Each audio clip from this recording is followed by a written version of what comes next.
Hi, this is Manjunath Amritanavar and ನೀವು ನೋಡ್ತಾ ಇದ್ದೀರಾ ನನ್ನ official YouTube channel. Dear friends, ಇವತ್ತಿನ ತರಗತಿಯಲ್ಲಿ ಸಿಟಿಇಟಿಗೆ ಸಂಬಂಧಪಟ್ಟಂತಹ ಒಂದಷ್ಟು ಇನ್ಫಾರ್ಮೇಶನ್ ಅನ್ನು ನಾನು ನಿಮ್ಮ ಜೊತೆ ಡಿಸ್ಕಸ್ ಮಾಡ್ತಾ ಹೋಗ್ತೀನಿ. PDF ಫೈಲ್ ಕೂಡ ಈಗ ಆಲ್ರೆಡಿ ಬಂದಿದೆ, ಅನೌನ್ಸ್ ಕೂಡ ಆಗಿದೆ. ಎಕ್ಸಾಮ್ ಡೇಟ್ ಯಾವಾಗ ಅಪ್ಲಿಕೇಶನ್ ಸ್ಟಾರ್ಟ್ ಆಗುತ್ತೆ, ಎಂಡ್ ಡೇಟ್ ಏನು, ಮಿಡಲ್ ಅಲ್ಲಿ ಏನಾದರೂ ಕರೆಕ್ಷನ್ ಮಾಡಲಿಕ್ಕೆ ಅವಕಾಶ ಕೊಡ್ತಾರಾ ಇಲ್ವಾ, ಈ ರೀತಿಯಾದಂಥದ್ದು ಎಲ್ಲವೂ ಇಂಗ್ಲಿಷ್ ಅಲ್ಲಿ ಇರೋದ್ರಿಂದ ಅದನ್ನ ಈಸಿಯಾಗಿ ಮತ್ತು ಇಂಪಾರ್ಟೆಂಟ್ ಪಾಯಿಂಟ್ಸ್ ಗಳನ್ನ ಹೈಲೈಟ್ ಮಾಡ್ತಾ ಹೋಗ್ತೀನಿ. ಸೊ ದಯವಿಟ್ಟು ವಿಡಿಯೋನ ಸ್ಕಿಪ್ ಮಾಡದೆ ಪೂರ್ತಿಯಾಗಿ ನೋಡಿದ್ರೆ ಇನ್ ಡೀಟೇಲ್ ಆದಂತ ಮಾಹಿತಿ ಸಿಗುತ್ತೆ. ಆಮೇಲೆ ಮತ್ತೊಂದು ಸಾರಿ ನೀವು PDF ಅನ್ನು ನೋಡುವಂತ ಅವಶ್ಯಕತೆ ಇರೋದಿಲ್ಲ. ಸೊ ಹಾಗಾಗಿ ಇನ್ ಡೀಟೇಲ್ ಆಗಿ ಸ್ಕಿಪ್ ಮಾಡದೇನೆ ಆ ವಿಡಿಯೋ ಪೂರ್ತಿ ನೋಡಿ ಇನ್ಫಾರ್ಮೇಶನ್ ಅನ್ನ ಪಡ್ಕೊಳ್ಳಿ. ಮತ್ತೆ ಇನ್ನೊಂದು ರಿಕ್ವೆಸ್ಟ್ ಏನು ಅಂತ ಹೇಳಿದ್ರೆ, ಯಾರೆಲ್ಲ ನನ್ನ ಚಾನಲ್ಗೆ ಹೊಸದಾಗಿ ವಿಸಿಟ್ ಮಾಡ್ತಾ ಇದ್ದೀರಿ ದಯವಿಟ್ಟು ಚಾನಲ್ ಅನ್ನು ಸಬ್ಸ್ಕ್ರೈಬ್ ಮಾಡ್ಕೊಳ್ಳಿ. ಬೆಲ್ ಬಟನ್ ಕ್ಲಿಕ್ ಮಾಡಿ ಬರ್ತಕ್ಕಂಥ ಆಲ್ ಅನ್ನುವಂಥ ಆಪ್ಷನ್ ಅನ್ನು ಸೆಲೆಕ್ಟ್ ಮಾಡಿದ್ರೆ ನಾವು ಮಾಡುವಂತಹ ರೆಗ್ಯುಲರ್ ಕ್ಲಾಸಸ್ಗಳು ಬಂದು ನಿಮಗೆ ನೋಟಿಫೈ ಆಗ್ತಾ ಇರುತ್ತೆ. ಹಾಗೆ ನಿಮ್ಮ ಎಲ್ಲಾ ಫ್ರೆಂಡ್ಸ್ ಸರ್ಕಲ್ಗೂ ಕೂಡ ವಿಡಿಯೋನ ಶೇರ್ ಮಾಡಿ. ಯಾಕಂದ್ರೆ ತುಂಬಾ ಅಭ್ಯರ್ಥಿಗಳು ಕರ್ನಾಟಕದಲ್ಲಿ ನಡೀತಕ್ಕಂತಹ TET ಎಕ್ಸಾಮ್ಗೆ ಪ್ರಿಪರೇಷನ್ ಅನ್ನ ನಡೆಸ್ತಾ ಇದ್ದಾರೆ. ಅದ್ರ ಜೊತೆಗೆ ಸ್ವಲ್ಪ ಇಂಗ್ಲಿಷ್ ಅಲ್ಲಿ ಅಥವಾ ಹಿಂದಿಯಲ್ಲಿ ಓದ್ಕೊಂಡ್ ಬಿಟ್ರೆ ಈ CTET ಎಕ್ಸಾಮ್ ಅನ್ನು ಕೂಡ ಈಸಿಯಾಗಿ ಕ್ರ್ಯಾಕ್ ಮಾಡಬಹುದು. ಪೇಪರ್ 1 ಪೇಪರ್ 2 ಎರಡು ಪೇಪರ್ನ ಕ್ರ್ಯಾಕ್ ಮಾಡಬಹುದು. ಸೊ ಅದಕ್ಕೋಸ್ಕರ ನಿಮ್ಮ ಎಲ್ಲ ಫ್ರೆಂಡ್ಸ್ ಸರ್ಕಲ್ಗೂ ಕೂಡ ಈ ವಿಡಿಯೋನ ಶೇರ್ ಮಾಡಿ. ಹಾಗೆ ನಿಮ್ಗೆ ಏನಾದರೂ ಡೌಟ್ಸ್ ಗಳಿದ್ರೆ ನಿಮ್ಮ ಡೌಟ್ಸ್ ಗಳನ್ನ ಕಮೆಂಟ್ ಬಾಕ್ಸ್ ಅಲ್ಲಿ ಡ್ರಾಪ್ ಮಾಡಿ. ಅದಕ್ಕೆ ಸಂಬಂಧಪಟ್ಟಂತ ಆನ್ಸರ್ ಅನ್ನ ಕೊಡುವಂತ ಪ್ರಯತ್ನವನ್ನು ಕೂಡ ನಾವು ಮಾಡ್ತಾ ಇದ್ದೀವಿ. ಸೊ ಒಂದು ರಿಕ್ವೆಸ್ಟ್ ಏನು ಅಂತ ಹೇಳಿದ್ರೆ, ತುಂಬಾ ಅಭ್ಯರ್ಥಿಗಳು ಈ ಎಕ್ಸಾಮ್ ನಿಂದ ದೂರ ಉಳಿತಾರೆ. ಯಾಕಂತ ಹೇಳಿದ್ರೆ ಎಕ್ಸಾಮ್ ಅನ್ನ ಇಂಗ್ಲಿಷ್ ಅಲ್ಲಿ ಬರೀಬೇಕು ಅಥವಾ ಹಿಂದಿಯಲ್ಲಿ ಬರೀಬೇಕು ಅನ್ನುವಂತಹ ಭಯದಿಂದ. ಬಟ್ ಹೆದರುವಂತ ಅವಶ್ಯಕತೆ ಇರೋದಿಲ್ಲ. ಕರ್ನಾಟಕದಲ್ಲಿ ನಾವು TET ಎಕ್ಸಾಮ್ ಅನ್ನು ಬರಿತೀವಿ, ಅಲ್ಲಿ ಕನ್ನಡ ಮತ್ತು ಇಂಗ್ಲಿಷ್ ಎರಡು ಸಬ್ಜೆಕ್ಟ್ ಅನ್ನ ಬರೀಬೇಕು. ಅದೇ ಎರಡು ಸಬ್ಜೆಕ್ಟ್ ಆಸ್ ಇಟ್ ಈಸ್ ಇದರಲ್ಲೂ ಕೂಡ ಇರುತ್ತೆ. ಕನ್ನಡ ಒಂದಿರುತ್ತೆ, ಹಿಂದಿ ಒಂದಿರುತ್ತೆ, ಇಂಗ್ಲಿಷ್ ಒಂದಿರುತ್ತೆ. ಇಲ್ಲ ಸರ್ ನಾನು ಹಿಂದಿ ಲ್ಯಾಂಗ್ವೇಜ್ ತಗೊಂಡಿದ್ದೀನಿ ಅಂತ ಹೇಳಿದ್ರೆ ಹಿಂದಿ ಒಂದಿರುತ್ತೆ, ಇಂಗ್ಲಿಷ್ ಒಂದಿರುತ್ತೆ. ಸೊ ಎರಡು ಕಾಮನ್ ಆಗಿರತಕ್ಕಂತಹ ಸಬ್ಜೆಕ್ಟ್ ಆಗಿರೋದ್ರಿಂದ ನೀವು ಅದಕ್ಕೂ ಪ್ರಿಪರೇಷನ್ ಅನ್ನ ನಡೆಸ್ತಾ ಇದ್ರಿ, ಇದಕ್ಕೂ ಪ್ರಿಪರೇಷನ್ ಅನ್ನ ನಡೆಸ್ದ ಹಾಗೇನೆ ಅರ್ಥ. ಸೊ ಇನ್ನು ಉಳಿದಂತಹದ್ದು ಪೇಪರ್ 1 ಆಗಿದ್ರೆ ಸೈಕಾಲಜಿ, EVS ಮತ್ತು ಮ್ಯಾಥಮೆಟಿಕ್ಸ್ ಅದನ್ನ ಕನ್ನಡದಲ್ಲಿ ಓದ್ತಾ ಇದ್ರಿ ಕರ್ನಾಟಕದಲ್ಲಿ, ಸ್ವಲ್ಪ ಇಂಗ್ಲಿಷ್ ಅಲ್ಲಿ ಅಥವಾ ಹಿಂದಿಯಲ್ಲಿ ನೋಡ್ಕೊಂಡ್ಬಿಟ್ರೆ ಅದೇ ಪೇಪರ್ 1 ಅನ್ನು ನೀವು CTET ಯಲ್ಲೂ ಕೂಡ ಬರೀಬಹುದು. ಹಾಗೆ ಪೇಪರ್ 2 ಸಂಬಂಧಪಟ್ಟ ಹಾಗೆ ನೀವೇನು ಸೈಕಾಲಜಿ ಮತ್ತು ಸೈನ್ಸ್ ಕ್ಯಾಂಡಿಡೇಟ್ ಸೈನ್ಸ್ ಮ್ಯಾಥ್ಸ್ ಓದ್ತೀರಿ, ಆರ್ಟ್ಸ್ ಕ್ಯಾಂಡಿಡೇಟ್ ಸೋಷಿಯಲ್ ಅನ್ನ ಓದ್ತೀರಿ, ಅದನ್ನೇ ಸ್ವಲ್ಪ ಇಂಗ್ಲಿಷ್ ಅಲ್ಲಿ ಓದ್ಕೊಂಡ್ಬಿಟ್ರೆ ನೀವು CTET ಯಲ್ಲಿ ಪೇಪರ್ 2 ನ ಕ್ರ್ಯಾಕ್ ಮಾಡಬಹುದು. ಒಂದು ವಿಷಯ ಗಮನದಲ್ಲಿರಲಿ. ನಾನು ಆಕ್ಚುಲಿ ವಿಡಿಯೋ ಮುಗಿದ ಮೇಲೆ ಈ ವಿಷಯ ಹೇಳ್ಬೇಕು ಅಂತ ಮಾಡಿದ್ದೆ, ಬಟ್ ಈಗ ಹೇಳ್ಬಿಡ್ತೀನಿ. ನಮ್ಮ ಸ್ಟೇಟ್ ಗವರ್ಮೆಂಟ್ ಅನ್ನ ನಂಬಿಕೊಂಡು ಎಕ್ಸಾಮ್ ಬರೆಯೋದಾಗಲಿ ಅಥವಾ ಹುದ್ದೆ ಸಿಗುತ್ತೆ, ನನಗೊಂದು ಪೋಸ್ಟ್ ಸಿಗುತ್ತೆ ಅನ್ನೋದನ್ನ ಮರೆತು ಬಿಡಿ. ಯಾಕಂದ್ರೆ ನಮ್ಮ ಸ್ಟೇಟ್ ಗವರ್ಮೆಂಟ್ಗೆ ನೀಟಾಗಿ ಒಂದು ಎಕ್ಸಾಮ್ ನಡೆಸುವಂತಹ ತಾಕತ್ತು ಇಲ್ಲ. ಫಸ್ಟ್ ಆಫ್ ಆಲ್ ಹುದ್ದೆಗಳನ್ನ ತುಂಬಿಕೊಳ್ಳುವಂತಹ ಮನಸ್ಸೇ ಇಲ್ಲ ಅವರಿಗೆ. 4-5 ವರ್ಷದಿಂದ ಯಾವುದೇ ಹುದ್ದೆಗಳನ್ನ ತುಂಬಿಕೊಳ್ತಾ ಇಲ್ಲ. ಹಿಂಗೆ ಇನ್ ಕೇಸ್ ಏನಾದ್ರು ತುಂಬಿಕೊಳ್ಳಕ್ ಸ್ಟಾರ್ಟ್ ಮಾಡಿದ್ರು ಅಂದ್ರೂ ಕೂಡ ಯಾವ ಹುದ್ದೆಯೂ ಕೂಡ ಕೋರ್ಟಿಗೆ ಹೋಗಿದ್ದೇನೆ ಇತ್ಯರ್ಥ ಆಗ್ತಾ ಇಲ್ಲ. ಎಲ್ಲಾ ಕಾಲ್ಫಾರ್ಮ್ ಮಾಡಿದ್ರು ಕೂಡ ಎಕ್ಸಾಮ್ ರಿಸಲ್ಟ್ ಅನೌನ್ಸ್ ಮಾಡಿದ ತಕ್ಷಣ ಎಲ್ಲಿ ಹೋಗುತ್ತದು, ಕೋರ್ಟಿಗೆ ಹೋಗುತ್ತೆ. ಸೊ ಕೋರ್ಟಿಗೆ ಹೋದ್ಮೇಲೆ ಅಲ್ಲಿ ಇತ್ಯರ್ಥ ಆಗಿ ಬರುವಷ್ಟರಲ್ಲಿ ನಾವು ಮುದುಕರಾಗಿ ಹೋಗಿರ್ತೀವಿ. ಸೊ ಹಾಗಾಗಿ ಈ ಸ್ಟೇಟ್ ಗೌರ್ಮೆಂಟ್ ನ ನೆಚ್ಕೊಂಡು ನೀವು ಕೂತ್ಕೊಂಡ್ರೆ ಕೆಲಸ ಆಗಲ್ಲ. ಸೊ ಓದೋದನ್ನೇ ಸ್ವಲ್ಪ ಎಕ್ಸ್ಟೆಂಡ್ ಮಾಡ್ಕೊಂಡ್ರೆ ನೀವು ಸೆಂಟ್ರಲ್ ಗೌರ್ಮೆಂಟ್ ಅಲ್ಲಿ ಬರ್ತಕ್ಕಂಥ ಈ ರೀತಿಯ ಅಪರ್ಚುನಿಟಿಗಳನ್ನ ಪಡೆದುಕೊಳ್ಬಹುದು, ಈಸಿಯಾಗಿ ಜಾಬ್ ಅನ್ನ ಮಾಡಬಹುದು. ಈ CTET ಎಲ್ಲಿ ಹೆಲ್ಪ್ ಆಗುತ್ತೆ ಅಂತ ಹೇಳಿದ್ರೆ, ಸೆಂಟ್ರಲ್ ಗೌರ್ಮೆಂಟ್ ನ ಅಂಡರ್ ಅಲ್ಲಿ ಬರ್ತಕ್ಕಂತಹ ಸ್ಕೂಲ್ಗಳಲ್ಲಿ, ಫಾರ್ ಎಕ್ಸಾಂಪಲ್ NVS ಆಗಿರ್ಬೋದು, KVS ಆಗಿರ್ಬೋದು, EMRS ಆಗಿರ್ಬೋದು, ಸೊ ಈ ರೀತಿಯಾದಂತಹ ಸ್ಕೂಲ್ಗಳಲ್ಲಿ ಜಾಬ್ ಅನ್ನ ಪಡೆದುಕೊಳ್ಳಲಿಕ್ಕೆ ಈ CTET ತುಂಬಾ ಹೆಲ್ಪ್ ಆಗುತ್ತೆ. PGT ಆಗಿರ್ಬೋದು, TGT ಆಗಿರ್ಬೋದು, PST ಆಗಿರ್ಬೋದು, ಈ ಎಲ್ಲ ಹುದ್ದೆಗಳಿಗೆ CTET ಅನ್ನ ಕಂಪಲ್ಸರಿ ಮಾಡಿದ್ದಾರೆ. ಅದಕ್ಕೋಸ್ಕರ ಈ ಎಕ್ಸಾಮ್ ಅನ್ನ ಪಾಸ್ ಮಾಡ್ಕೊಂಡ್ರೆ ನೀವು ಸ್ಟೇಟ್ ಗೌರ್ಮೆಂಟ್ ಎಕ್ಸಾಮ್ ಅನ್ನು ಕೂಡ ಬರೀಬಹುದು. ನೋಡಿ ಹೆಂಗಿದೆ ಅಂತ ಹೇಳಿದ್ರೆ, ಕರ್ನಾಟಕದಲ್ಲಿರುವ TET ಎಕ್ಸಾಮ್ ಅನ್ನ ಪಾಸ್ ಮಾಡಿದ್ರೆ ಕರ್ನಾಟಕದ ಶಿಕ್ಷಕರ ಹುದ್ದೆಗಳಿಗೆ ಮಾತ್ರ ಎಕ್ಸಾಮ್ ಅನ್ನ ಬರೀಬೇಕಾದಂತ ಅನಿವಾರ್ಯತೆ ಇರುತ್ತೆ.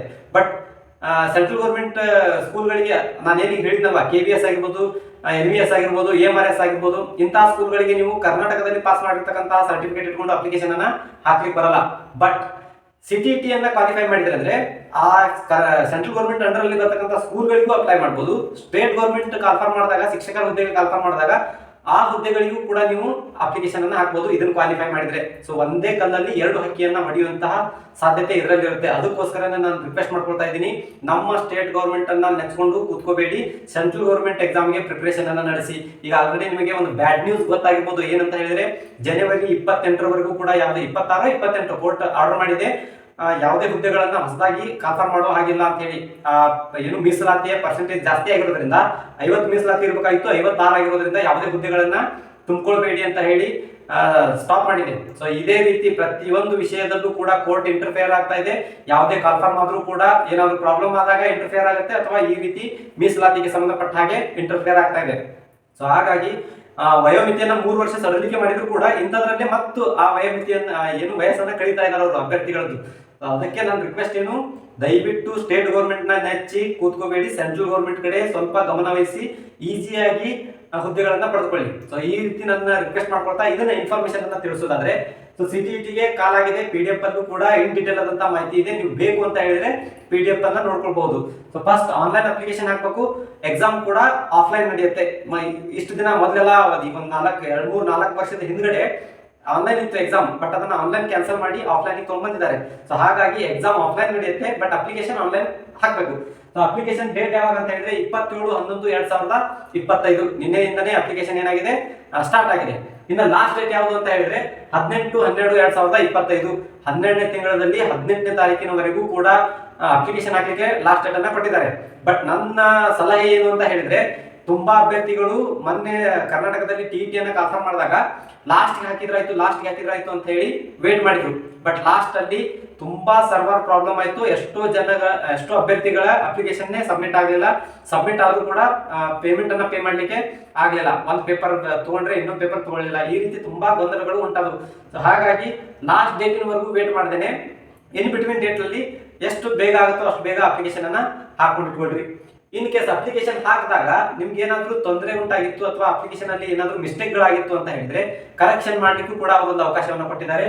23ರಿಂದ 26ನೇ ತಾರೀಕಿನವರೆಗೂ, ಅಂದ್ರೆ 12ನೇ ತಿಂಗಳಲ್ಲಿ ಡಿಸೆಂಬರ್ ಮಂತ್ ಅಲ್ಲಿ 23ನೇ ತಾರೀಕಿನಿಂದ 26ನೇ ತಾರೀಕಿನವರೆಗೂ ಕೂಡ ಕರೆಕ್ಷನ್ ಮಾಡ್ಕೊಳ್ಳಿಕ್ಕೆ ಡೇಟ್ ಅನ್ನ ಕೊಟ್ಟಿದ್ದಾರೆ. ನೀವು ಆ ಡೇಟ್ ಅಲ್ಲೇ ನಿಮ್ದು ಏನಾದ್ರೂ ಅಪ್ಲಿಕೇಶನ್ ಅಲ್ಲಿ ಪ್ರಾಬ್ಲಮ್ ಆಗಿದ್ರೆ ಕರೆಕ್ಷನ್ ಇದ್ರೆ ಕರೆಕ್ಷನ್ ಮಾಡ್ಕೊಳ್ಳಿ. ಅದನ್ನ ಡೇಟ್ ಮುಗಿದ್ಮೇಲೆ ಮತ್ತೆ ಎಕ್ಸ್ಟೆಂಡ್ ಮಾಡ್ತಾರೆ ಅಂತ ಅನ್ನೋದು ಸುಳ್ಳು. ಸೊ ಅದಕ್ಕೋಸ್ಕರನೇ ಅಪ್ಲಿಕೇಶನ್ ಹಾಕಿದ್ಮೇಲೆ ನೀಟಾಗಿ ಒಂದ್ಸರಿ ನೋಡ್ಕೊಳ್ಳಿ.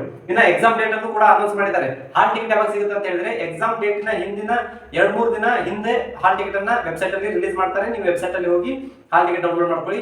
ಸೊ ಎಕ್ಸಾಮ್ ಡೇಟ್ ಯಾವಾಗ ಅಂತ ಹೇಳಿದ್ರೆ 8/2/2026 ಸಂಡೇ ಇರುತ್ತೆ. ಸೊ 8ನೇ ತಾರೀಕಿಗೆ ಫೆಬ್ರವರಿಯಲ್ಲಿ ಎಕ್ಸಾಮ್ ಡೇಟ್ ಅನ್ನ ಅನೌನ್ಸ್ ಮಾಡಿದ್ದಾರೆ. ಅದು ಸಂಡೇ ಇರುತ್ತೆ. 2 ಪೇಪರ್ಗಳು ಇರ್ತವೆ. ನೀವು ಯಾವ ಪೇಪರ್ಗೆ ಅಪ್ಲಿಕೇಶನ್ ಹಾಕಿರ್ತೀರೋ ಆ ಪೇಪರಿನ ಸಮಯವನ್ನ PDF ಅಲ್ಲಿ ನೀಟಾಗಿ ನೋಡ್ಕೊಂಡು ಹೋಗಿ. ಇನ್ನ ಫೀಸ್ ಬಗ್ಗೆ ಮಾತನಾಡೋದಾದ್ರೆ ಯಾವ ರೀತಿಯಾದಂತಹ ಫೀಸ್ ಸ್ಟ್ರಕ್ಚರ್ ಇದೆ ಸರ್ ಅಂತ ಕೇಳಿದ್ರೆ, ಪೇಪರ್ 1 ಮತ್ತು ಪೇಪರ್ 2ಗೆ ಸ್ವಲ್ಪ ವೇರಿಯೇಷನ್ ಇದೆ. GM ಕ್ಯಾಟಗರಿ ಅವರು ಮತ್ತು OBC ಅವರು, ಅಂದ್ರೆ ಜನರಲ್ ಕ್ಯಾಟಗರಿಯಲ್ಲಿ ಬರ್ತಕ್ಕಂತಹ GM ಕ್ಯಾಂಡಿಡೇಟ್ ಮತ್ತು ಅದರ್ ಬ್ಯಾಕ್ವರ್ಡ್ ಕ್ಲಾಸಸ್ OBC ಯಲ್ಲಿ ಬರ್ತಕ್ಕಂತಹ ಕ್ಯಾಂಡಿಡೇಟ್ ಗಳಿಗೆ ಸರ್ ನಾನು ಒಂದೇ ಪೇಪರ್ ಅನ್ನ ಬರಿತೀನಿ, ಪೇಪರ್ 1 ಅಥವಾ ಪೇಪರ್ 2 ಎರಡರಲ್ಲೂ ಯಾವ್ದಾದ್ರು ಒಂದನ್ನ ನಾನು ಬರಿತೀನಿ ಅಂತ ಹೇಳಿದ್ರೆ 1,000 ಫೀಸ್ ಅನ್ನ ನೀನು ಎಕ್ಸಾಮ್ ಫೀಸ್ ಅನ್ನ ಪೇ ಮಾಡ್ಬೇಕಾಗತ್ತೆ. ಇಲ್ಲ ಸರ್ ನಾನು 2 ಎಕ್ಸಾಮ್ ಬರೀಲಿಕ್ಕೆ ಎಲಿಜಿಬಲ್ ಇದ್ದೀನಿ, ನಾನು 2 ಎಕ್ಸಾಮ್ಗೆ ಅಪ್ಲಿಕೇಶನ್ ಹಾಕ್ತೀನಿ ಅಂತ ಹೇಳಿದ್ರೆ ಫೀಸ್ ಅನ್ನ ಎಷ್ಟು ಪೇ ಮಾಡಬೇಕು? 1,200 ರೂಪಾಯಿಗಳನ್ನ ನೀನು ಪೇ ಮಾಡ್ಬೇಕಾಗತ್ತೆ. ಹಾಗೇನೆ SC ST DAP ಅಂತ ಹೇಳಿದ್ರೆ ಇದು ಫಿಸಿಕಲ್ ಹ್ಯಾಂಡಿಕ್ಯಾಪ್ ಇರತಕ್ಕಂತಹ ಕ್ಯಾಂಡಿಡೇಟ್ಗಳು. ಸೊ ಅವರು ಪೇಪರ್ 1 ಅಥವಾ ಪೇಪರ್ 2 ಎರಡರಲ್ಲಿ ಒಂದೇ ಬರಿತೀನಿ ಅಂತ ಹೇಳಿದ್ರೆ 500 ರೂಪಾಯಿಯನ್ನ ಫೀಸ್ ಪೇ ಮಾಡ್ಬೇಕಾಗತ್ತೆ. 2 ಪೇಪರ್ ಬರಿತೀನಿ ಅಂತ ಹೇಳಿದ್ರೆ 600 ರೂಪಾಯಿಗಳನ್ನ ಫೀಸ್ ಏನ್ ಮಾಡ್ಬೇಕಾಗತ್ತೆ? ಪೇ ಮಾಡ್ಬೇಕಾಗತ್ತೆ. ಸೊ ಸ್ವಲ್ಪ ಗಮನ ಇರಲಿ. ಒಂದೇ ಪೇಪರ್ಗೆ 1,000, 2 ಪೇಪರ್ಗೆ ಅಪ್ಲೈ ಮಾಡಿದ್ರೆ 1,200 GM ಕ್ಯಾಟಗರಿ ಮತ್ತು OBC ಕ್ಯಾಟಗರಿ ಅವರಿಗೆ. ಇನ್ನು ಉಳಿದಂತ SC ST ಮತ್ತು PWD ಬರ್ತಕ್ಕಂಥವ್ರಿಗೆ ಒಂದೇ ಪೇಪರ್ಗೆ 500, 2 ಪೇಪರ್ ಬರೆದ್ರೆ 600. ಸೊ ಈ ರೀತಿಯಾದಂತಹ ಫೀಸ್ ಸ್ಟ್ರಕ್ಚರ್ ಇರುತ್ತೆ. ಇನ್ನ ಫೀ ಯಾವ ರೀತಿ ಪೇ ಮಾಡ್ಬೇಕು ಅಂತ ಹೇಳಿದ್ರೆ ಇದನ್ನು ಕೂಡ ಆನ್ಲೈನ್ ಥ್ರೂನೇ ಪೇ ಮಾಡ್ಬೇಕು. ಪೇ ಮಾಡ್ಲಿಕ್ಕೂ ಕೂಡ ಲಾಸ್ಟ್ ಡೇಟ್ ಯಾವುದು? 18/12/2025. ಎಕ್ಸ್ಟ್ರಾ ಒಂದು ಡೇಟ್ ಅನ್ನ ಕೊಟ್ಟಿಲ್ಲ, ಮತ್ತೆ ಇಲ್ಲಿವರೆಗೂ ಪೇ ಮಾಡ್ಬೋದು ಅಂತ ಹೇಳಿ.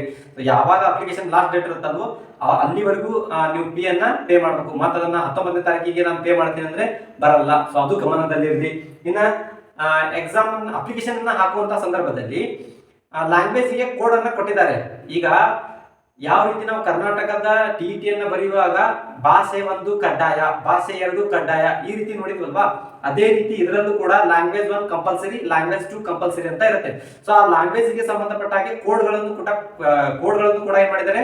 ಕೊಟ್ಟಿದ್ದಾರೆ. ತುಂಬಾ ಲ್ಯಾಂಗ್ವೇಜ್ ಗಳು ಇರೋದ್ರಿಂದ ಆ ಕೋಡ್ ಗಳನ್ನ ಯೂಸ್ ಮಾಡ್ಕೊಂಡೇ ನೀವು ಅಪ್ಲಿಕೇಶನ್ ಅನ್ನ ಹಾಕಬೇಕು. ಸೊ ನಾನು ನಮ್ಮ ಕರ್ನಾಟಕದ ಅಭ್ಯರ್ಥಿಗಳಿಗೆ ತಿಳಿಸುವುದಾದ್ರೆ ಇಂಗ್ಲಿಷ್ ಲ್ಯಾಂಗ್ವೇಜ್ ಗೆ ಸಂಬಂಧಪಟ್ಟಂತಹ ಕೋಡ್ ಅನ್ನು ನೋಡೋದಾದ್ರೆ 1 ಅಂತ ಇರುತ್ತೆ.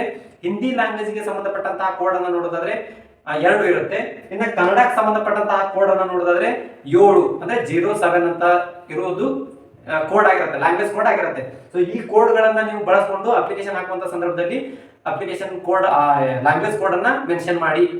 ಅಂದ್ರೆ ನಿಮ್ಮ ಫಸ್ಟ್ ಲ್ಯಾಂಗ್ವೇಜ್ ಯಾವುದು, ಸೆಕೆಂಡ್ ಲ್ಯಾಂಗ್ವೇಜ್ ಯಾವುದು ಅಂತ ಈಸಿಯಾಗಿ ಅವರಿಗೆ ಗೊತ್ತಾಗುತ್ತೆ. ಇದು ಲ್ಯಾಂಗ್ವೇಜ್ ಕೋಡ್ಗೆ ಸಂಬಂಧಪಟ್ಟಂಗಾದ್ರೆ. ಇನ್ನ ಎಕ್ಸಾಮ್ ಸೆಂಟರ್ ಬಗ್ಗೆ ಮಾತನಾಡೋದಾದ್ರೆ ಕರ್ನಾಟಕದಲ್ಲಿ ಕೇವಲ 2 ಎಕ್ಸಾಮ್ ಸೆಂಟರ್ಗಳನ್ನ ಕೊಟ್ಟಿದ್ದಾರೆ. ಒಂದು ಬೆಂಗಳೂರಲ್ಲಿ, ಇನ್ನೊಂದು ಹುಬ್ಳಿಯಲ್ಲಿ.